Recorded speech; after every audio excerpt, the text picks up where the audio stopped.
In Flanders, on the Christmas morn, the trenched foemen lay, the German and the Brit born, and it was Christmas Day. The red sun rose on fields accursed, the gray fog fled away, but neither cared to fire the first, for it was Christmas Day. They called from each to each across the hideous disarray, for terrible had been their loss. Oh, this is Christmas Day. Their rifles lay, all they set aside, one impulse to obey. 'Twas just the men on either side, just men and Christmas Day. They dug the graves for all their dead, and over them did pray. And Englishmen and Germans said, how strange a Christmas Day. Between the trenches then they met, shook hands, and end did play at games on which their hearts were set on happy Christmas Day. Not all the emperors and kings, financiers and they, who rule us could prevent these things, for it was Christmas Day. O ye who read this truthful rhyme, from Flanders kneel and say, God speed the time when every day shall be as Christmas Day. Rape born, orphan adopted, blessed bastard, indigenous initiated, martial arts mastered, Psyops and special forces served, decades of duty in DEA and DIA, intelligence inducted, sabotaged and slandered, corruption crucibled, deep state betrayed, Yeshua saved, whistleblower warrior, rejecting revenge, repurposed in redemption as chaplain, leader, teacher, and truth teller. Now America's intelligence officer, following God, leading my family, and rallying all patriots to rescue our republic by restoring a virtuous populace. Welcome, I'm Jeff Prather, and this is the Prather Point. And that is a poem, a carol from Flanders by Frederick Niven, and it recounts the story of the spontaneous 1914 World War I Christmas truce along the lines of the Western Front, which was, of course, a cabal war completely. There was no reason for that war to ever have happened in the first place. And so over 90 years ago, a group of bedraggled Scottish soldiers and Camerons, mostly from Lanark, spotted Germans clambering into the open air with no signs of hostile intent. They were on the Western Front, near Lille, battlefield. They held their fire, but the Germans came right up to the trench and offered cigars. It was the mythical Christmas truce had begun, when Maine laid down their weapons, shook hands, and embraced the season's message of peace on earth. There were plenty of reasons why the truce should never have happened: explicit orders, wartime hatred, and good military sense. But there were many reasons which fostered precisely the opposite. Extraordinary circumstances often lead to extraordinary events. The first Battle of Ypres in October and November had brought horrific casualty figures. The British lost more than 50,000 men, and the Germans perhaps twice as many. But a lull followed as both sides awaited replacements for the savage losses. The huge armies dug in and watched each other as close neighbors, able to hear one another's chatter and smell their cooking. Back home, both Britain and Germany were thoroughly enjoying the war, and by way of participating, swamped the mail with presents for the troops. In fact, the public went berserk. In the 6 days preceding Christmas, every soldier, sailor, and nurse was sent cards by the King and Queen, plus a present from a special fund associated with Princess Mary, the 17-year-old daughter of George V. This dislocated distribution systems in 3 countries. Ammunition and food were delayed because of it. Christmas had become an obsession. Germany's deep love for Christmas manifested itself in swamping their supply lines with 500,000 fir trees, commodity particularly suited to fouling up any postal system. The spirit of the season was, though, unstoppably afoot. On Christmas Eve, frost hardened the mud and froze the pools. When night fell almost simultaneously, the Germans mounted trees on their parapets and lit candles and lanterns. Thousands of British watched in fascination as the wondrous sight was joined by the distant haunting sound of men singing Silent Night. There cannot have been a moment like this in either history of war or in the performing arts. Every survivor spoke of the abiding impact of this one carol. In many cases, the British responded with a carol of their own, applause or calls for more. Almost always the second was Tannenbaum. When the British sang, O Come All Ye Faithful, the Germans accompanied with the Latin version, Adeste Fidelis. Seaforth Highlanders, just to the north of the Plaguesworth Wood, were unusually the first to begin the singing, but were spellbound with the returned carol. Corporal Ferguson led most of his company into no man's land for cigarettes and handshakes, accompanied by calls of Fergie, Fergie, so that the Germans imagined this to be a Highland greeting and politely repeated it. The Belgians and French, holding more than 400 miles of front, shared the same experiences, but very much at arm's length. The invader was their soil, and more than 300,000 French had fallen in August alone. The Reverend Ezelment Adams chaplain to the Gordon Highlanders, organized a joint service in no man's land with prayers in German and English. Both sides wrote home using phrases like fairy tale, day of fiction, and extraordinary. Rations and cigarettes were swapped, even though the British hated the German tobacco. Buttons and regimental flashes were exchanged, the ultimate souvenir being a pickle hub, the spiked helmet. The romantic version of the game of football was played, has a weak basis in fact. There were no references to how neighbors played, but the ground was so tore up, it was unlikely that that actually happened. But as its simplest, it was a triumph for the human spirit when the ordinary soldier called off the conflict for Christmas, when the will for peace prevailed over the might of war and the deep state cabals that started it. When Christmas came, there were numerous orders forbidding fraternization. There was no truce in 1916, but by 1917, friendly meetings were unthinkable. By 1918, the armistice had been signed, and the memory of Christmas truce of 1940 slipped into legend. But it did happen, and that is the power of Christmas. So very glad to be with you all. Got a surprise guest checking in shortly. I believe Michael Yon will be with us. Merry Christmas to you, Earl Jackson, as well. And so breaking, Brown looks like a China virus psyop. I really want to get into this. This is really important to talk about, although I won't go over today because I got to do a guest appearance with Sean at SGT. So remember the deep state's lessons learned from 9/11. No more Twin Tower rally points. They took the Twin Towers off the TSA patches as well, because everybody united around that. Leave them divided, dazed, and confused. No more resolutions, just cascade crisis to generate fear and allow for more government control. This is why the FBI lie on the absurd Tyrrell Island group happened now. Classic satanically sourced Hegelian dialectic: create the problem, present the solution to the created problem, rinse and repeat. Because 4 days later, Brown University shooter still at large and bizarre anomalies mount. And they're not saying much, but of course, there are rumors that the shooter shouted Allah Akbar, but they're putting that down. This is exactly what they did with the China virus. You know, and I was fooled initially by this. The China virus, it comes out of China, comes out of the Chinese lab. No, it comes out of DARPA. It comes out of Fort Detrick. It's run by the CIA. It's not the China virus, but they build that psyop and they're slowly letting that happen again. So this is slowly going to unfold as it's a Muslim terrorist, even though Brown University had this big document showing how the United States government was supporting Israel and supporting the Gaza genocide. So why would a Muslim hit this? This is because this is a setup. This is another psyop. This is why Brown looks like a China virus setup. Exactly. And so remember, there was never any resolution with the China virus in the end. They never said, yep, it's out of China. It was really Fauci and DARPA and Detrick bringing that over to China to then be released and then covering up so it would slowly be uncovered so everyone would think about it being China. This is the same thing. It's a very sophisticated psyop, because this is what the intelligence agencies do. They don't collect intelligence, they collect people, they run psyops. False flags are not the exception, they are the rule. And that's why they are simply building this up right now. There are no answers. The Brown University president, Christina Paxson, gets $3.1 million a year. She makes $12,000 a day, $510 million given to Brown this year. No cameras work, no sirens work. Why? Because it is a setup.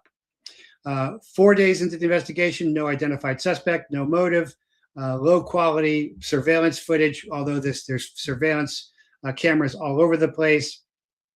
Brown University scrubbing all online pages and references to student Mustafa Karbouch shortly after the shooting, accusations of burying evidence. Officials, including the Rhode Island AG, shutting down speculation about Karbouch, calling it a dangerous road, because they want everyone to focus on that.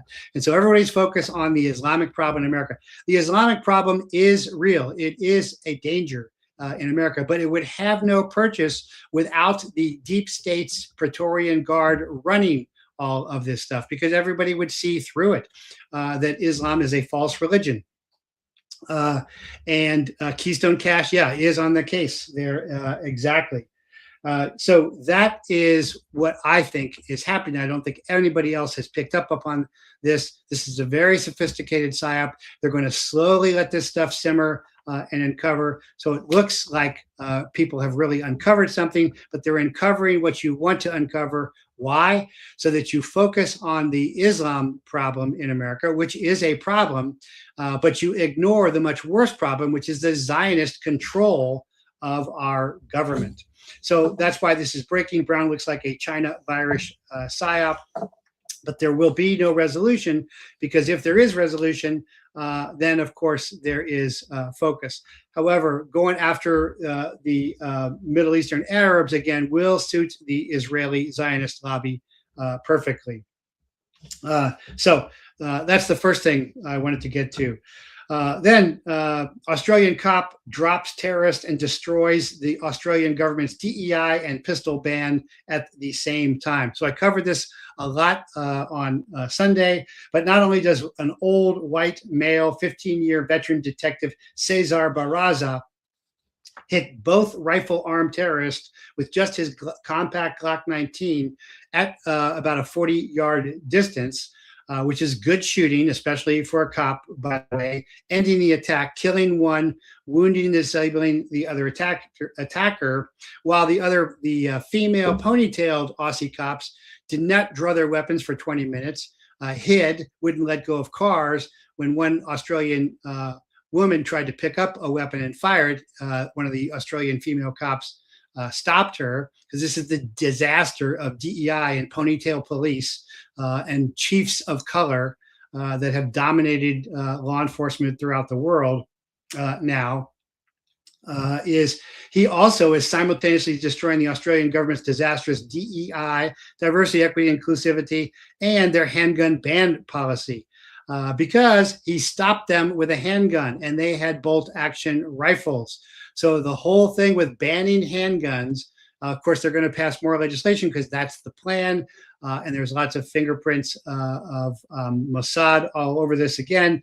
But he fouled this up. And also, of course, the brave Muslim, I believe, from Pakistan or India, who disarmed the one shooter, changed that as well. So that is very, very significant as well, that this single cop has dropped the terrorist and then destroyed the Australian government's DEI and pistol ban completely. And then, of course, we are hearing back from Candace. She's back. A lot of people are like, oh, Candace is going to sell out. It looks more like Tucker has sold out, saying, hey, Trump is getting tough on Israel. Which I don't see any evidence of that. There's a little bit of talk that he's upset, but he's still going right along with Israel. But this meeting that Candace had with Erica Kirk, she's saying, hey, I thought I would get some answers. I got no answers. I got more definite lies, very clear lies. They're all of the witnesses, from the security guy to this Mike McCoy character and the dad, they're all caught in massive, obvious lies. The Egyptian planes looking like they're heading back to Israel. But the real breakthrough is that there was a white SUV paralleling the shooter as if they were kind of guiding him. And a sharp cop pulled this guy over, and it was an FBI agent who credentialed the cop so he could leave. Well, that's exactly the same thing that happened in Garland, Texas, when a FBI agent brought two ISIS shooters with AK-47s to the Draw Mohammed event, and they followed him in his car. He was in his own car, and then when the Garland cop dropped him, then the FBI agent tried to flee. He was detained, and he credentialed the cops to get away. This pattern is very clear. They are in on all of this. all of this stuff is being run, these false flags, by the government and covered up by the FBI, and they pull their credentials when they're done and they're out.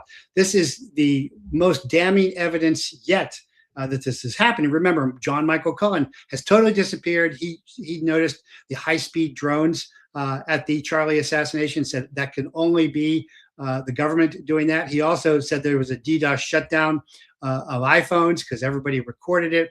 That would have to be NSA or NRO, National Reconnaissance Office, or Israeli 8200 doing something like this. But regardless, these are government-run operations. These are government-run false flags. It's quite clear that this is happening.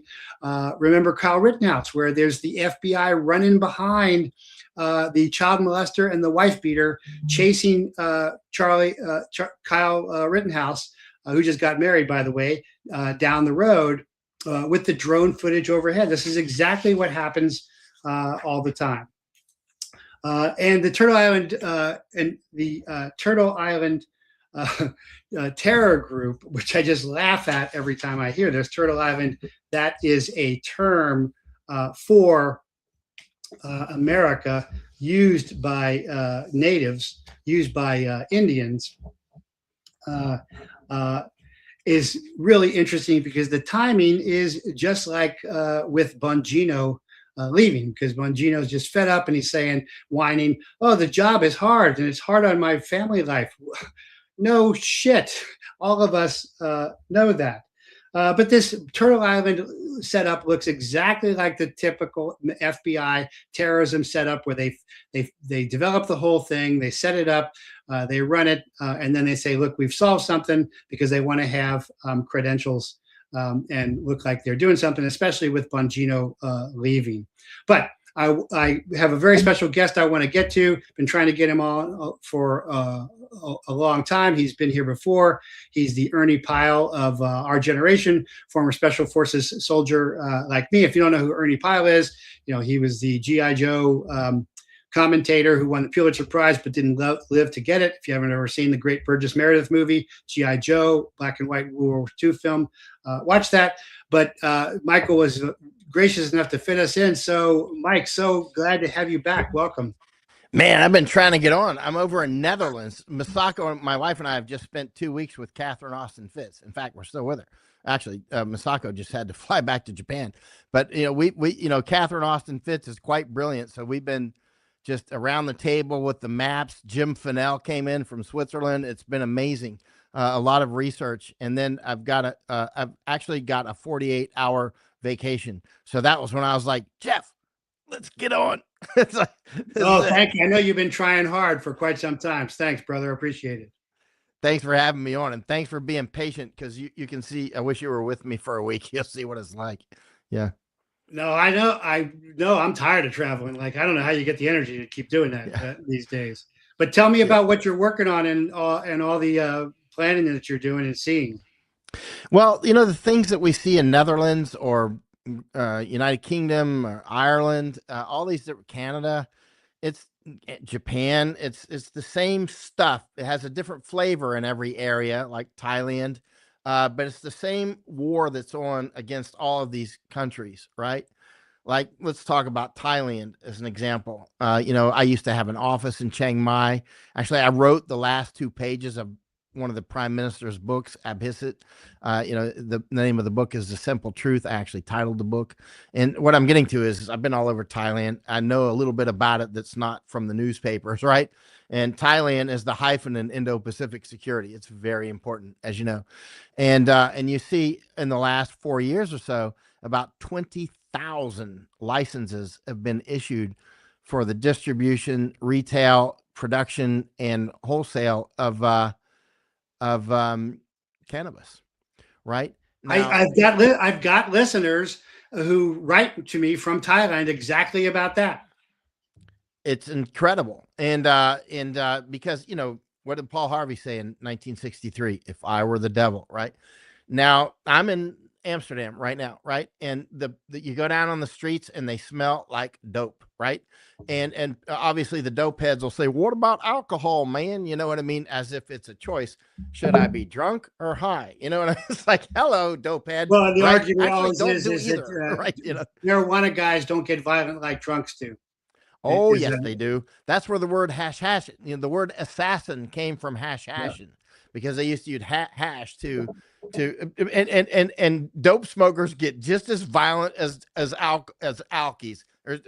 In fact, today I was with an Afghan today, a refugee, and keep in mind I spent 2 years in Afghanistan, so we could immediately kind of, I kind of know a little bit about where he came from. He came from Kandahar, actually, where I spent a lot of time. But anyway, so he's a refugee. And we were talking about the dope here, right? I spent about more than 20 minutes with him. And he's talking about, look at all, they're smoking dope right here. And he goes, "It's dangerous here at night." This is an Afghan that came from the war. He's like, "I can get stabbed here at night." He's talking about him. He's like, "I can get stabbed here tonight." Walking around. He's like, they do so much drugs, so much pornography, and they're into this trans thing. He goes, the people don't respect this. He's talking about the people like him that are Afghans. They don't respect it. And now keep in mind that how this plays out. Somebody said earlier today, like, the idea when Christopher Columbus or whatever came over to the Americas, and the various people who did, and they found the savages running around naked or whatever doing their thing, and they're like, they're savages. But that's basically, as somebody said earlier today, that's the way it looks to people coming into a place like San Francisco or Amsterdam. I mean, the amount of dope on the streets right out my window is intense, right? I mean, it's like Washington, D.C. It's like San Francisco or Portland. You walk, I've been in so many Antifa protests. They're always doped up. Antifa dudes, very violent, highly doped up. They smoke cannabis like crazy. And then you get the lecture. No, people don't do violence when they're on cannabis. I'm like, listen, you're too doped up to even talk to. You're dumbed down, right? And the thing is this, keep in mind, Netherlands, the Dutch people, the Frisian people, the rest, these are some of the smartest people God ever created, right? But they're being dumbed down, right? Just like the United States, we created some of the most incredible people ever to walk the face of the earth. But collectively, I come back to my country, the United States, and I spend most of my time downrange. I come home and I'm like, my country is dumbed down. I can see it. The behavior is erratic often. You see, people behaving in ways that, I don't generally see in a lot of other countries. And I'm seeing it actually some here in Netherlands. I see that the Dutch people can be aggressive to each other now in ways that I don't remember in the past seeing that here. Right. And I wonder what's causing it. Is it the jabs? Is it, radio frequency stuff? I don't know. Is it cannabis? I don't know, but it's clearly happening. No, well, there are studies now showing that there are psychological changes that happen after getting the jabs as well. But you're totally right about everybody being dumbed down. And that's purposeful, because if you're going to sell communism and you're going to sell despotism, you can't have anybody that looks at history and understands the math, so you've got to do that. And by the way, didn't the new Afghan government got rid of the opium product by just guys with sticks out there knocking down the plants? No high-speed, expensive $1 billion State Department DEA program. They just got guys with sticks knocking down opium problem. That's what the Afghan refugee was telling me today. He's like, when the Taliban came, they got rid of the opium. I'm like, when I was in Afghanistan, it looked like the Wizard of Oz. I mean, there was so much opium out there. It was over the top, right? I mean, and I was asking so many DEA guys and generals and everybody else, like British and American, why is all this dope here? Right? I mean, why is there so much? Now, keep in mind. Yeah, I was on a snowcap guy. What came after snowcap was fast teams. The foreign assistance special teams were over there. But what were they doing? They certainly weren't destroying the opium crop. Keep in mind the dope heads. Dope heads will say, "You don't know anything about cannabis, man. Nope is not this or whatever." If you see my library on intoxicants, those dope heads that are always saying these ridiculous things, hopefully would shut up, but they might not because they're doped up. But where did the word dope even come from? It may have come from actually opium. Nobody's quite sure, but it may have come from opium, where you're because they used to call opium dope as well. There's many things that were called dope. If you look in the 1800s, some of the things that are called dope include cocaine, include opium, include cannabis. I mean, there's many things that have been called dope. But the dope may have been called it may have come from opium because it's like putty that you can put in a ship or whatever. The opium, I've seen quite a lot of opium in Afghanistan, but the thing is the Taliban did get rid of the opium because it was destroying their people, right? And now you've got Afghans here looking at a bunch of doped up people and just insane stuff that is on the streets that any decent human would not want to. Despite all the things I've seen in the world, I don't like it. Like, for instance, we walked by a barber shop last week. I'll send you the photos of this.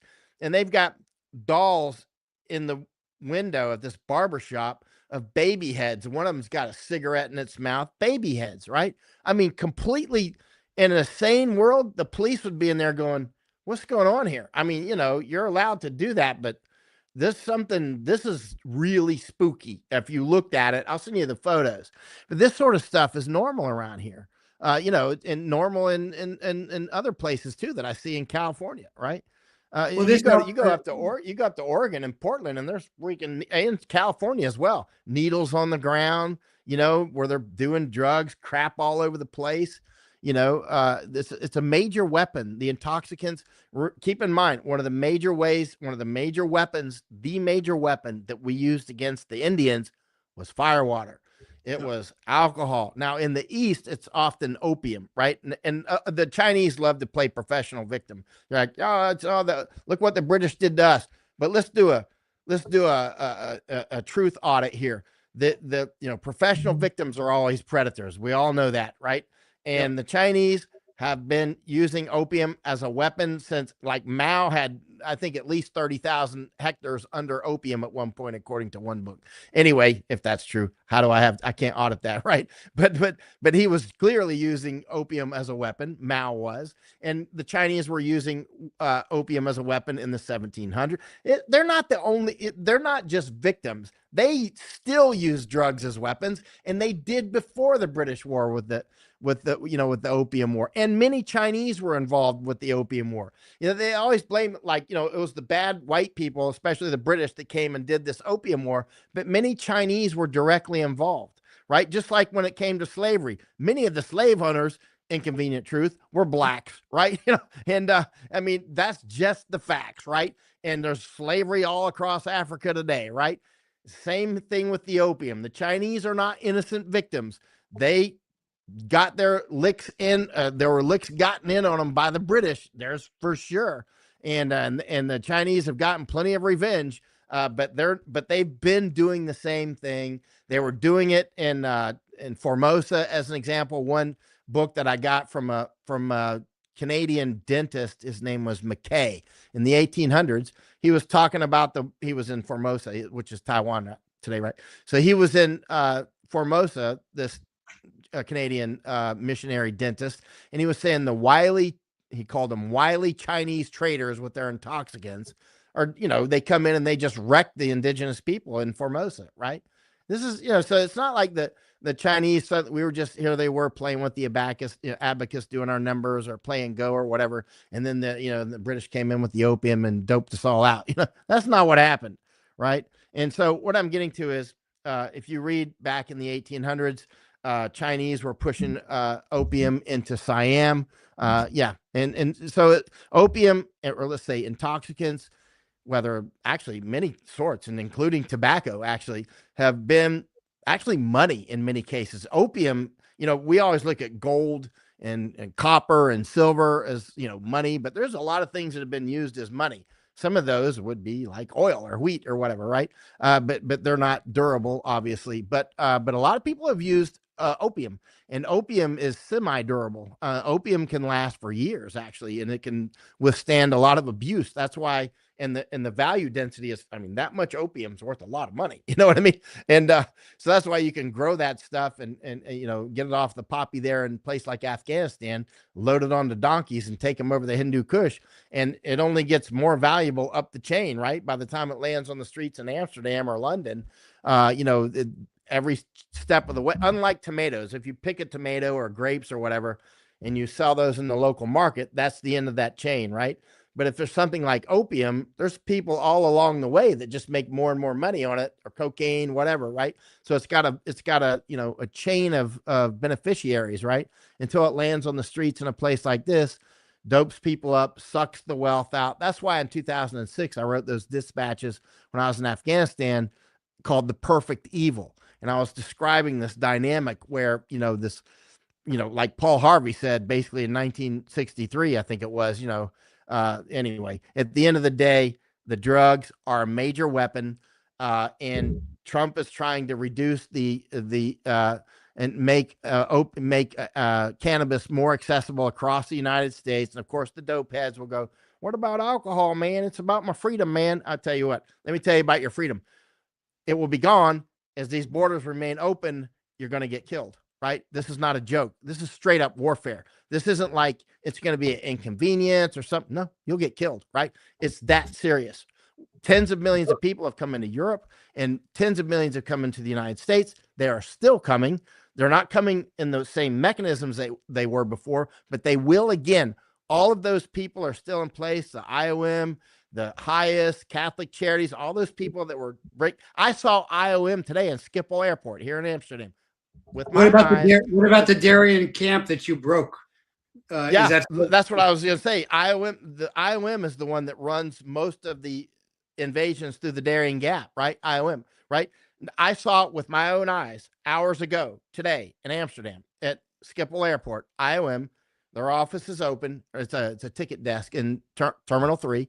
I was there, and I've seen it's been there at least 3 or 4 years. The first time I saw it was 3 or 4 years ago, and I went there today, and there it was, and I watched the lady do the paperwork for a migrant or a refugee or something, and she gave him an envelope that said IOM on it, and she walked him off. They always escort him to the gate and all that. So they're smiling. They're still coming through the Darien. Well, that was Schiphol Airport today, but no, there's not large numbers coming through the Darien Gap right now. There's not. However, the camps are still there. The camps are still there, and the infrastructure of the NGOs is still there. In the City of Knowledge, called the City of Knowledge in Panama City, at the former Fort Clayton, it's called Ciudad del Saber, City of Knowledge. It's right next to the Panama Canal, right? I remember Clayton very well. You've been there before. You've been there before. I mean, that was the old U.S. Army South headquarters, right? Yeah. And now it's United Nations, playground. Corey, I spent a lot of time Corey Heights working SOC South Contra projects. Yeah. So I say that I want to know if you agree that part of the Chinese unrestricted warfare effort is through fentanyl, which I think Trump correctly just designated as WMD. It is, but because it's never been like, it can be used, but as a drug, but really the way it's mixed with other drugs, cocaine or whatever, is really as a biological or chemical weapon. Biological and chemical weapons are worse than nuclear weapons.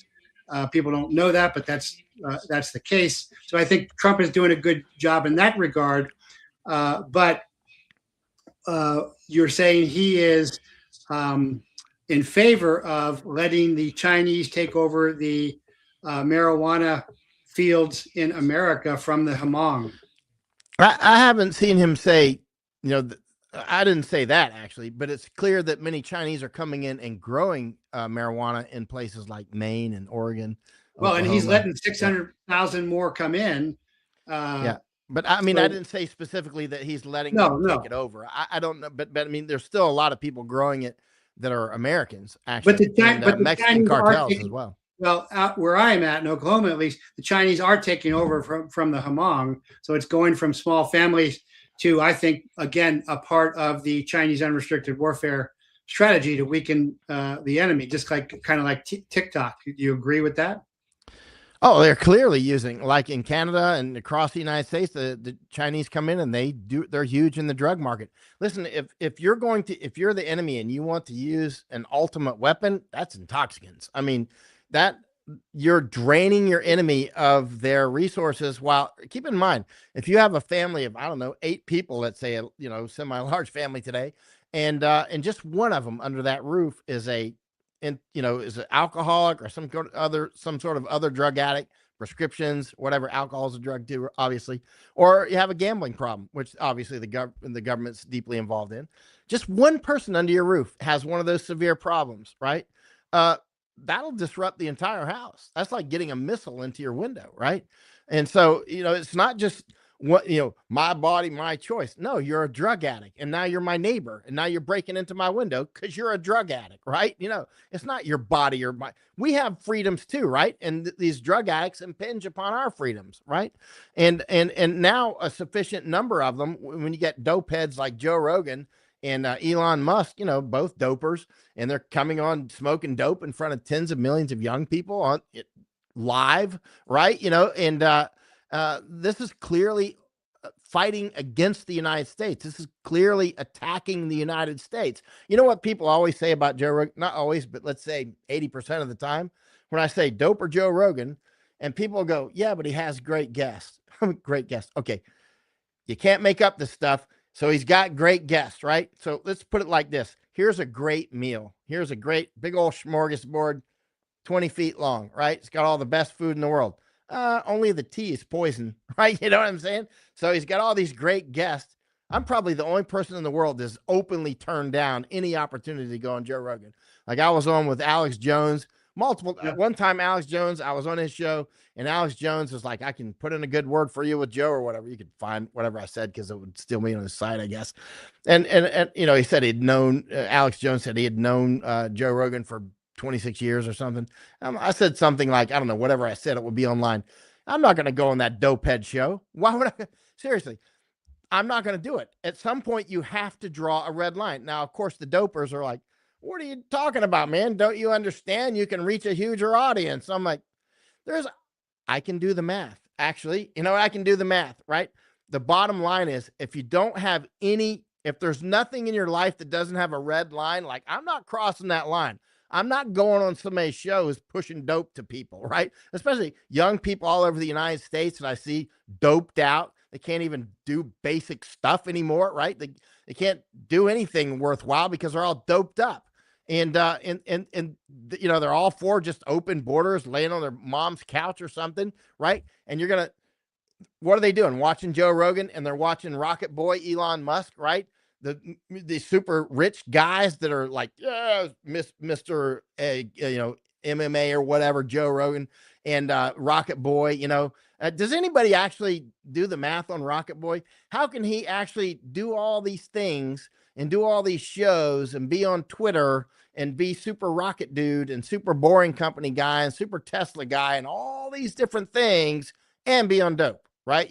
He's talked about his ketamine thing and his, he smoked dope right on Joe Rogan. You know what I mean? Or in every movie too. Let's do the math. Let's just do the math, right? There's not enough hours in the day, right? I haven't had time for 2 weeks to even in the last 2 weeks, I've had time to put one Substack article up in the last more than 2 weeks, right?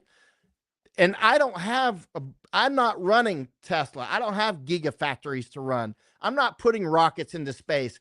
I've only had time to I'm barely getting enough sleep, right? You know what I'm saying? There is no way on planet Earth that the mathematics adds up that he can do all those interviews and all this stuff and put rockets in space. Something ain't right. I think he's an actor. I think it's quite obvious, actually. No, I think he's a very high level asset and high level assets will work different sides at different times. I know that from my own experience from, FBI, CIA, sometimes simultaneously. And if you're not real careful with high level assets, they'll start running you. Oh yeah. Because as you know, the puppet Pinocchio, Pinocchio is one of the most famous books ever written. Believe it or not, I've got one of the originals actually. You know, because Pinocchio is the puppet that comes to life, right? Right. And what does Pinocchio do when it comes to life? Attacks the maker, or immediately. You know, because when the puppet on the string gets like Charlie Kirk, he starts to get a life of his own. He can start operating you. You know, it can be a tug of war, or he can be a happy puppet. Will he be a happy puppet, or will he be a puppet that tries to drag you down and make you the puppet, or will it be a tug of war, right?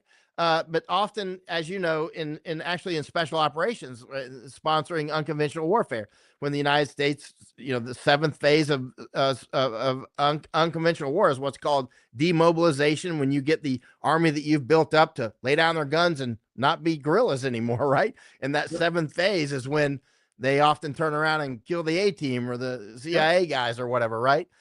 Because the puppet now has a mind of its own and it's got guns, right? So yeah, but that's the thing. They have to be very careful when they put puppets in place, because sometimes a puppet, as you know, and as you know too from people that actually run spies, sometimes if the puppet is more psychologically adept than the case officer, he can end up flipping it and he'll be the case officer for the case officer. The puppet will be running, like you said, the puppet will be running the agent, right? Yeah, I think that's originally what happened with the FBI. In fact, I saw that happen at different levels. So you didn't hear the beginning of the show, but I was talking about how Brown University looks like the China virus Psyop as well. How, you know, when it first happened, I was saying China virus too, but we actually know it's the Fort Detrick DARPA, you know, CIA Fauci virus brought over there, released over there, that it is democide. But they never really let anything be completely solved, because they didn't want a rally point. After 9/11, the enemy learned that the Twin Towers were the rally point. That's why they took the towers off the TSA patch. So no rally points anymore, just kind of never really figuring out what it is. And that's exactly what Brown looks like to me, is now they're slowly letting out that they'll let out that, yeah, the guy was screaming Allah Akbar. But Brown had just done a big report criticizing Israel and Gaza. So again, to me, this looks like a very sophisticated deep state psyop that is slowly unfolding, but we'll never see resolution. Do you agree with any of that? I'm not paying attention to what happened at Brown. I just vaguely know that something happened. I mean, I know nothing because I've been so busy over here. What happened exactly? So there was a shooter who shot multiple students, but Brown has surveillance cameras all over the place, and they didn't even have a suspect. They had one guy, then they released him. It's just a total. Then they got FBI agents lining up, kicking the snow. It's a joke. It's a complete joke. It's a total false flag. But again, I think it looks like the false flag of COVID, which they wanted to label as the China virus, but it really wasn't the China virus. It was the Fort Detrick DARPA democide weapon. That's what it looks like to me. There's so many false flags now that it's just over the top. I mean, I think there always have been. We just see them more. I quote you as false flags are the rule, not the exception. No, that's true. That's true. They're the rule, not the exception. And I think they've always been quite intense. Like for instance, and then there's the green flag attacks, right? A green flag is when you know it's going to happen, but you let it happen anyway, or you provoke it to happen, right? Like Pearl Harbor was a green flag attack. We absolutely 100% knew it was going to happen, and we 100% provoked it. We wanted to execute War Plan Orange, right? And so this was, most people I think by now realize that Pearl Harbor was a green flag attack. The idea that our guys were just out there golfing and going to church on Sunday, you know what I mean? That's not what happened. And because we needed to cause this belly, and actually Japan wanted to actually be on our side. They were very open about it. You look at all the old, or many of the old headlines in the newspapers from those days, you know, like the 7 days before, there was a headline, you know, Japan may attack, or I think Japanese may attack over the weekend was a headline. It was in the Honolulu Advertiser, I think, maybe about December 1st or something like that, November 30th. And it was just like a week before the attack. It was a Sunday before. And actually, I published that more than 10 years ago. And somebody said, oh, you got a nice Photoshop there, how you invented that. And I'm like, it's not a Photoshop. Go to your library and look it up on microfiche. I mean, you don't have to take my word for it. Go to some library and find it on the old microfiche. I mean, it's clearly real. Or go watch the old court martial of Billy Mitchell with Gary Cooper, where he predicts the whole thing, right after World War I, way ahead of time. Oh, yeah. I mean, because that was War Plan Orange, right? War Plan Orange was coming to pass. War Plan Orange. I'm not sure exactly when. I've got the book about War Plan Orange, but I'm not actually sure when War Plan Orange really started. I mean, there's a book. I mean, because arguably you might say it started when Commodore Perry was in Japan. He opened Japan in 1854. I've got his original reports to Congress, and I got all his original maps and all that stuff. It's fascinating. But then by the 1890s, the United States clearly was getting ready they wanted to attack Japan, but it took a long time. And certainly by the 1920s, they were fully very serious about it, right? They were doing, naval exercises and preparing to, and this isn't the sort of war plans that we have against Liechtenstein and every other country in the world, right? The contingency plans. This wasn't just contingency plans, right? This was actual war plan, like we're going to attack Japan. It's just a matter of setting conditions, which took generations. Keep in mind, we're talking about thinkers that don't think like what we're going to do next summer or 2 or 3 summers from now. These are people that think what we're going to do. My son joined the Navy today. By the time he's an admiral, maybe we'll attack, and maybe it'll be the next generation, right? They're doing over the horizon thinking, right? In fact, Catherine Austin Fitts, she's one of the very few people that say the obvious, that some of these plans that unfold actually are centuries old. They're not anything. So people that are like, oh, this all came from Obama or whatever. Obama is a nothing. He's a leaf on an autumn, he's an autumn leaf on a tree, right? He's just a little leaf that came and goes, like Trump comes and goes, right? But on the larger thing that's happening, this is something that's been going on for centuries, not just years. And if you want to understand, I think even millennia, I think you see the depth and breadth of it, it's satanically sourced. It's powers. Yeah. Over time, you can clearly see there's a good versus evil component, which is quite intense, right? And it's so routes, resources, and mythology, and this evil component is quite serious, right? Like some of the stuff you see on the streets around here are quite intense. I wish you could come over with me and spend a few days walking around here, or we could go to San Francisco and see similar. But it's just debauchery. Like the Afghan guy telling me today, he's like, look at this, they're smoking dope on the street. He's like, look at this, look at the women here smoking this thing, And that's the funny thing about, there are so many neocons watch out for the Islamification of America, but they don't understand what's bringing that about, because on its own, Islam would have no hold in America if America was still America. That's right. And part of this is just dumbing America down. And it's not just the Chinese doing it. The Zionists have a huge component in it. Now, keep in mind, Zionism and Chinese, these are jungles in and of themselves. Like, what is Chinese? We could spend a day going over what is even Chinese, defining that, right? But then Chinese Communist Party gets to be easier to define, right? So like the Chinese of Taiwan, they're not here to take over the world, right? I mean, I would love to have Taiwanese neighbors. You know what I mean? They're not like Chinese Communist Party or something. So let me ask you then about Venezuela and Trump's policy there. So I think that's good, hitting they should be doing the container ships. That's where the real issue is. The cigarette boats, the go fast boats aren't going to make them on their own, but those are combatants with WMD. I agree with that.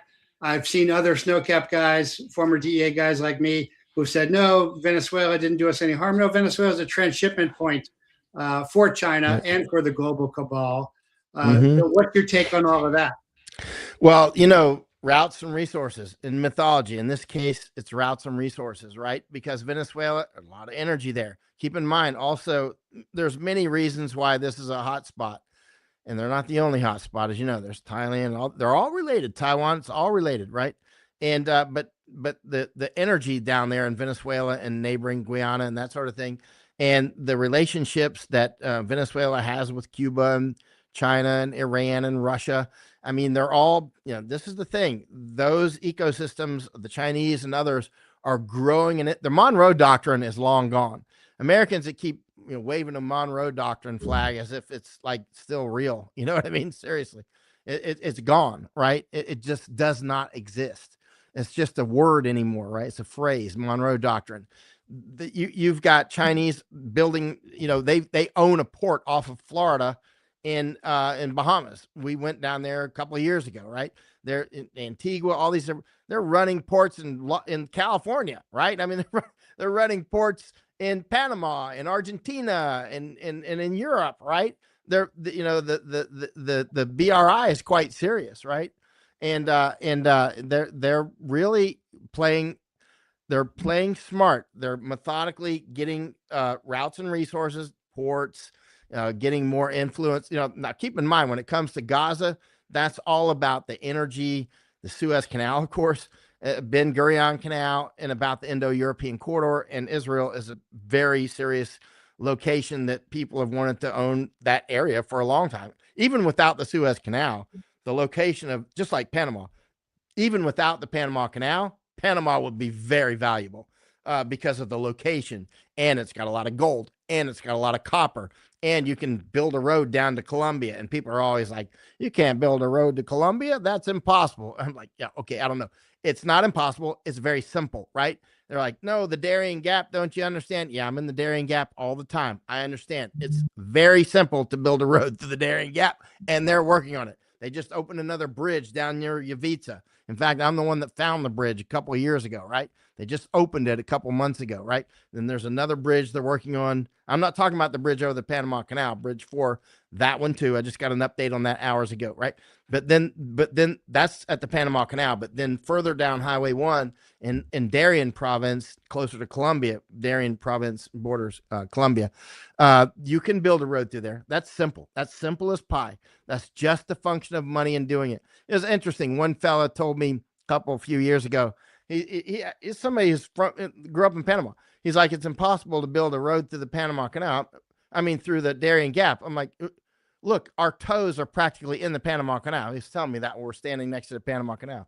You're telling me that we can't build a road through the Darien Gap, and we're looking at the Panama Canal. You know what I mean? The Panama Canal, which they opened in 1914. It's like we can easily build a road and a railroad. It's a generational thing now. It's like, we can't control the border.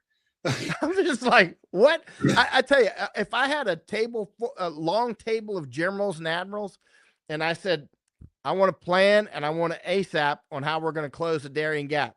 If anybody in there told me we can't close the Darien Gap, I'd say, you're dismissed, General. Thank you. Close the door when you leave. Right? That would be it for his career. I mean, because one highly capable captain who's well-resourced could close the Darien Gap. There might be leakers that come through, of course. Got it. Everybody got it, right? But when it comes to closing the Darien Gap, you got one thing on your side: God's great obstacle of the Darien Gap, right? I mean, seriously, there are no roads through it right now. There are paths and whatnot, but it's quite easy. There's choke points down there. This is easy to close off 99%, right? You can close off 99% of the Darien Gap with 1% of the effort. And then I'd let the other squirters get through and we'll collect them in different places, right? Because keep in mind, even if once you make it through the Darien Gap, you still have to make it up and you have to cross over the canal and all these other bridges. There's choke points everywhere, man. You're going to scarf up most of them, right? They're just not going to be able to make it if you're even halfway serious. Again, that's why when people, they immediately impugn their reputations when they say things like the Darien Gap is impossible to close. I'm like, again, I can't take you seriously after that. You know what I mean? That's like people that tell me that, that they can smoke dope and go take a calculus class and do just as well as they ever would. Right? I'm sorry. I don't believe you. And I would never want you with me out doing anything dangerous. Right? Yes. Yeah. So I've got a listener asking, does the manipulation issue brought up by the Bernstein and Rhodey elections in Venezuela election manipulation having to do with the action in Venezuela. Suppose they're referring to Tucker Carlson talking about that Trump was going to announce a military action against the country of Venezuela as opposed to against the Go Fast boats. Yeah, I mean, what's going to happen with Venezuela? I don't know. It'll be quite serious, whatever it is, and I think it could obviously spin out of control very quickly, obviously, and again, there's a lot more going on besides Venezuela. There's also obviously the Chinese have influence all in the Caribbean now, right? Whether it's Bahamas or not just the Caribbean. I mean, they have. Yeah. They're all over the United States. You said Antigua. I remember doing maritime ops with 2nd to 7th in Antigua, and now China's got maritime ops there. So, well, but that to me, that is in our sphere of influence, and those are righteous operations. Do you agree with that, or with what Trump's doing, Hexas doing, or no? I don't know what they're doing actually, because every time I'm able to actually see something and audit it, they're lying. Every time I actually know what they're talking about. So keep in mind, most of what they're doing, I have no way to audit most of it, right? But when I see them doing something that I actually know something about, it's just never true. It's like, for instance, Trump saying that he brokered the peace treaty between Cambodia and Thailand. Well, I happen to know something about that, and it was a lie, right? And I called it out immediately. And first of all, as you can see now, they're shooting at each other right now, right? And in any case, he didn't broker that a temporary pause in activity. That thing is far from over, because this is about routes and resources. It's not about the temple on the border between Cambodia and Thailand. That's not what it's about. It's about the energy in the Gulf of Thailand and that sort of thing. No, that makes sense. There. So I'm very disappointed in Trump in lots of areas, but not that one in particular. Are you familiar with the Turtle Island FBI takedown as well? Because that just looks like another FBI setup of what they've done against hapless Muslim American kids as well, where they create this whole script and then execute and say they've taken down a terrorist cell. I mean, the Turtle Island terrorist group looks like the most ridiculous thing I've seen, and I think it's to cover up Bongino leaving. I don't even pay attention to the vast majority of the garbage going on. Like Candace versus what's her name, Erica or whatever. You know what I mean? It's just a clown show, and it's a diversion from what's actually deadly serious, right? It's a clown show, and so it's quite these distractions will burn up all of our time. And that's why I don't even know these little things that happen all the time, these disputes about, whether a guy was on the roof shooting at Charlie Kirk, whatever. There's only so much time I'm going to devote to that. Then I'm going back to the basic principles, right? Routes and resources and mythology. And we know that we're being lied to on a constant basis. We know that false flags are the norm, actually. We know that that's just truthful, right? We know that we can't trust anything coming out of that entire ecosystem. So we shouldn't burn up all of our time looking at it. We should more look at the larger picture and adjust ourselves to it, right? Adjust our actions to clearly, for instance, Trump wants dope to be, basically he wants it around America. He pushed Amendment 3 in Florida as an example, which was the amendment to legalize cannabis. And so it didn't go through, but I mean, he was pushing it. And so this is a big deal. Yeah, he may change it from a Schedule 1. My biggest seizures, 10,000 pounds of marijuana or 4,000 pounds of marijuana, because it's a Schedule 1. And of course, Kika Camarena, our agent, was tortured and killed over marijuana. Yeah. What happened? Oh, a long time ago, DEA agent, former Marine, was tortured and killed by the Sinaloa cartel over burning marijuana fields in Mexico.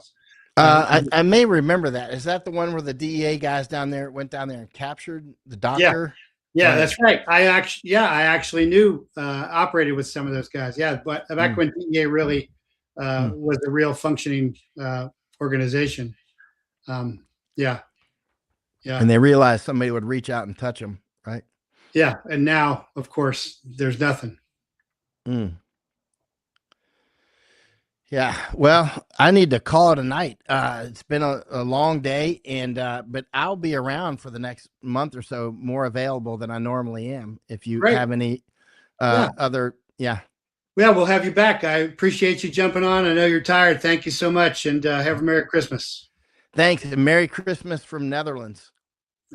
All right. Good to see you, Mike. All right, there's the great Michael Yon. Always very insightful. That the ecosystem is, totally corrupt. Totally makes sense. That's the FBI Turtle Island entrapment. Same script, different marks. Because there's it's really clear that they have infiltrated this organization, set it up, and everything that's happening is just to give them another counterterrorism win as Bongino leaves. And so maybe people will pay less attention to the debacle of the Brown investigation, which again, I think is actually like the China virus, that they're going to slowly unfold and then say, oh, look, we figured it out as well. Even Steven Crowder, who has come out just like Nick Fuentes and said, oh, yeah, I think Tyler Robinson shot Charlie Kirk. Anybody who thinks that is either a moron or a Fed, and neither of those guys are morons, as I have said often. So the setups are, like Michael has said, they are the norm. And there's a new article out talking about how a top FBI official was called the Antifa movement the biggest domestic terror threat to the U.S., but they don't know anything about it. Michael Glasheen, operations director of the FBI's National Security Branch, said Antifa was the agency's primary concern and the most immediate violent threat that we're facing, but they don't know anything about it. And so interestingly enough is they haven't infiltrated it. The FBI's infiltrated everybody, just not them. Why? Because they are in on it. So remember when Ray finally stepped down, that's when Patriot Front disbanded. Patriot Front, the same guys who were using the exact same uniforms as FBI cadets at Quantico, they are controlling this. But again, people are still saying we need the FBI to investigate this. It's just like the guy who shot the National Guard guys, and God bless that one of them's recovering. The CIA vetted the guy, brought him in. The FBI passed on him. So how many failures of intelligence and security until someone realizes they are in on it? Don't have a lot of time, but I just also do want you to remember that this is the anniversary of Bastogne. The Battle of the Bulge began on December 16th. That was the German, Hitler's fanatic effort to come, and the 101st paratroopers against German Panzer tanks. And there's a famous story there where there was as an entire U.S. armored division was retreating from Germany in the Ardennes forest when a sergeant and a tank destroyer spotted an American digging a foxhole. The GI PFC Martin, who's a 325th Glider Infantry Regiment. I remember when I used to wear my glider patch before we got our berets, looked up and said, "Are you looking for a safe place?" "Yeah," answered the tanker. "Well, buddy," he drawled, "just pull your vehicle behind me. I'm the 82nd Airborne, and this is as far as the bastards are going. Airborne all the way." I am a proud airborne soldier as well. And that's a true story. And the other true story is, of course, when the 101 was surrounded there and the Germans came to get General McCullough's surrender, his answer to that was nuts.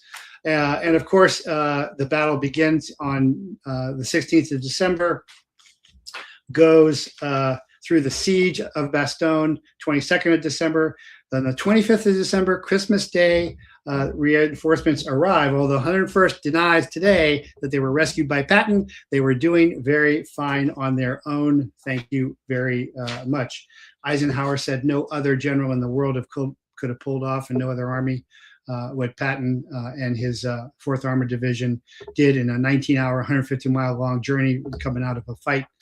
Just amazing heritage that we should always be aware of and pay attention to.